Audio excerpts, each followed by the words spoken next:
Yato, Yukin, and Hiyori are sent on a mission to destroy the ghost of a stuffed rabbit that possessed a child. The god Yato warns Yukin in advance to stay away from the goddess Bishamon, who saves the girl's soul and makes her regalia. Bishamon gives her the name Minaha. Bishamon is plagued by health problems, which means one of the weapons is doing bad things. Kugaha, Bishamon's weapon, denounces Kazuma, telling him that he was part of a purification ritual for Yato. Bishamon considers all of this a rumor, as Kazuma is her loyal regalia. Yukin meets a kid named Suzuha, who later turns out to be one of Goddess Bishamon's tools. Suzuha tells Yukin about the girl who visited him every summer, but kept forgetting him. So, year after year happened. People's memory of the gods and their regalia is a very fragile thing. With this, Suzuha frightens Yukin. He doesn't want Hiyori to forget him along with Yato. Kugaha treacherously kills Suzuha, which sends the goddess Bishamon into disrepute. Seeing the filth on Bishamon's body, Kazuma summons all the regalia to find the culprit. But the traitor was not found. Everyone turned out to be clean. Kugaha ambushes Yato, but underestimates the god, who defeats him even unarmed. Kugaha believes that Yato's abnormal power is related to his relationship with Hiyori.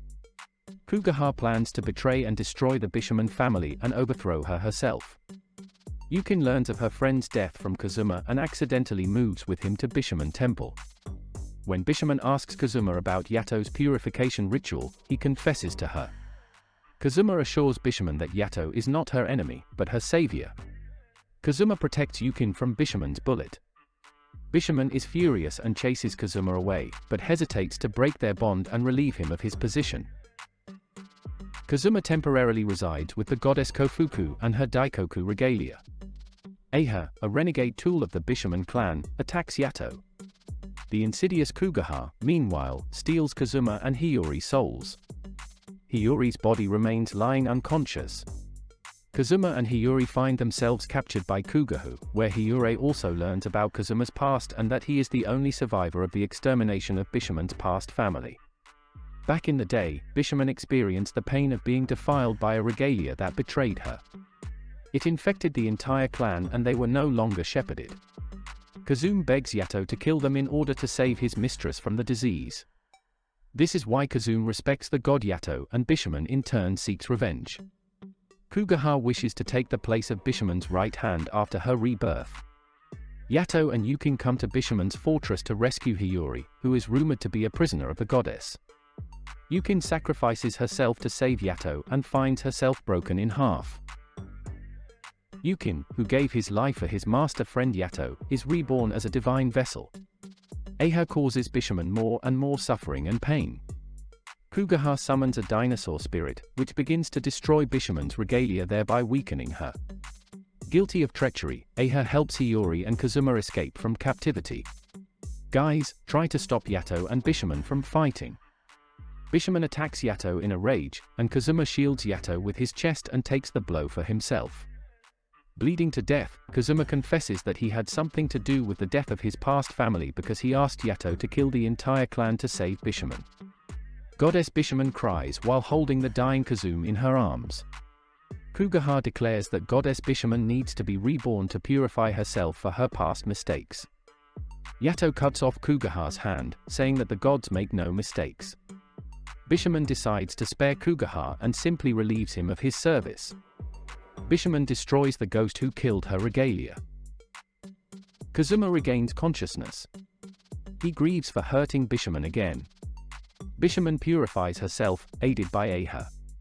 Kazuma wants Bishamon to kick him out of the service, but she decides to keep him, stating that people are inherently wrong. She would like to see him again as her right hand in her affairs. Back at Tenjin Temple, Yato declares he cannot fulfill his promise to sever his bond with Hiyori. Ibisu, one of the 7 gods of luck, wants to buy Yukin because he is a divine vessel. Yato and Yukin pursue the spirit of the money purse. The guys use the money they receive as bait. Yato and Yukin kill this demon. Yukin is loyal to Yato and does not accept the deal with Ibisu. Yato is filled with sadness and depression. He feels that people don't need him and he doesn't even have his own shrine. Hiyori builds him a small shrine with her own hands. Yato is very moved by this and doesn't hold back tears of joy. Yato declares that he is now a certified god and his temple has been recognized. Yukin wants to learn to be useful to Yato and asks Kazuma to help with this. Kofuku tells Hiyori the truth that gods disappear when they are forgotten. And Yato, too, is afraid of disappearing if Hiyori and the others forget about him. Yato crosses paths with Nora to free her from service, but finds himself captured by his father. Yukin and Hiyori are worried that Yato is missing. Nora asks Yato to execute the criminal who committed the crime. She says that they will part when he fulfills Yato's father's request. A few weeks pass. Meanwhile, Yato finds himself in the underworld. Yato speaks with Takamagahara and learns that the magician is Ibisu, possibly a spirit control man. In the underworld, Yato sees Ibisu himself, who is looking for a brush with which he can control phantoms without harm.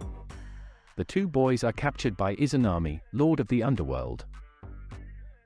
After taking the brush, the boys try to escape from there as quickly as possible. Hiyori almost forgets Yato, finding herself on a date after kissing another guy. Yukin meets Hiyori. At this point she regains her memory of Yato. Yukin, Kazuma, and Daikoku learn that Ibisu is with Yato in the underworld world. The gods of fortune are also imprisoned until Ibisu is sentenced. Kazuma helps the gods escape from behind bars, and Hiyori and Yukin follow to the portal in the underworld. Ibisu sacrifices himself for Yato and wants to stay with Izanami. Yato asks Ibisu to live and they try to escape together. Yato fails to elude Izanami. Kugaha ambushes Hiyori and Yukin. Yukin can't handle him even after becoming a sacred vessel. Because Kugaha is now Nora. But with Hiyori's help, Yukin still manages him. Bishamon and Kazuma see Ibisa. Kofuku, with Daikoku's help, creates a portal where Bishamon goes to save Yato. Yato and Nora are captured by the Izanami. Bishamon asks for Yato's forgiveness and declares that she no longer holds a grudge. She asks to fight for Hiyori and Yukin who need him. Ibisu declares that in order to bring Yato and Bishamon back from the underworld, Hiyori needs a living person. The only way to save them is to call them by their real name. Hiyori succeeds in bringing Bishamon back, but Yato fails. Because he never told his real name. Later, the heavenly punishers appear to punish Ibisu for his misdeeds. Bishamon tries to save him. At this time, Hiyori refers to Yato by the name she wrote on the miniature temple she made for him. Yaboku. Hiyori brings the wounded Yato back. The celestial punishers try to kill Ibisa. Yato tries to save Ibisu and fights back against the celestial punishers, but they still catch Ibisu. The punishers' ritual destroyed Ibisu, and he is reborn as a little boy who remembers nothing. Ibisu's death and rebirth changed Yato's outlook on life. Now Yato wants to do good for people and make the world a better place. He dismisses the bloody Nora. Yato wants Yukin to work with him to build a new just world. A voiceover scene reveals that the guy who kissed Hiyori is Yato's father and the owner of the Phantom Control brush.